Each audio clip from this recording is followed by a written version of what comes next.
कहानी दो दिलों का वक्त। शादी सिर्फ दो लोगों का साथ नहीं होती, ये दो दुनियाओं का मिलन होता है।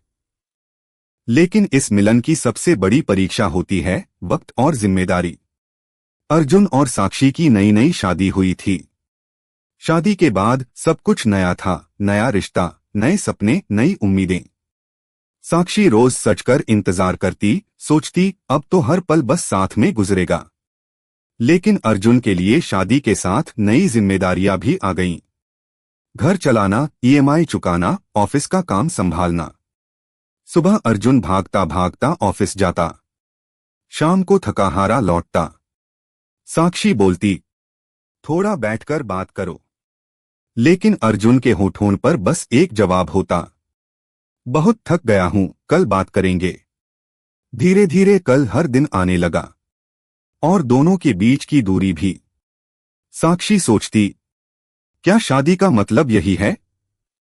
वही इंसान जो मुझे सबसे करीब था अब सबसे दूर क्यों लगता है?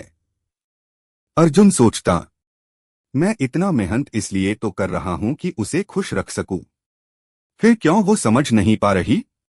दोनों चुप थे, लेकिन इस चुप्पी ने उनके बीच दीवारें खड़ी कर दी।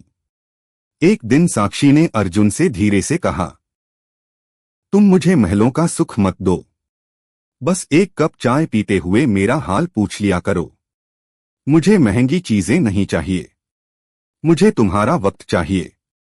अर्जुन उस दिन आईने की तरह साफ देख पाया कि उसने घर तो बसा लिया था, लेकिन उस घर में अपने साथी के लिए वक्त ही नहीं छोड़ा। उस रात अर्जुन ने तय किया, पैसा जरूरी है, लेकिन प्यार बिना पैसा भी अधूरा है।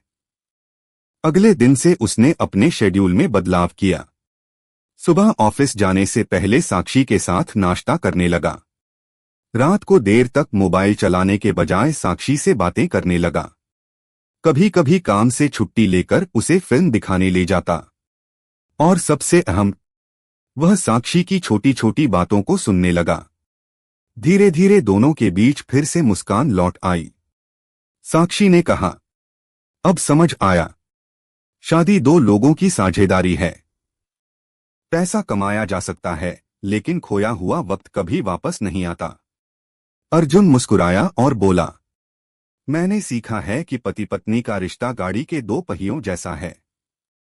अगर एक आगे निकल जाए और दूसरा पीछे रह जाए तो सफर कभी पूरा नहीं होता।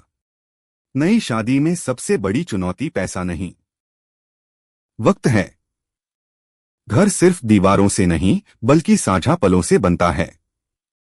जिम्मेदारियां जरूरी हैं, लेकिन रिश्ते उससे भी ज्यादा जरूरी। और याद रखो, प्यार को कभी इंतजार मत कराओ, क्योंकि वक्त चला जाता है, लौटकर नहीं आता।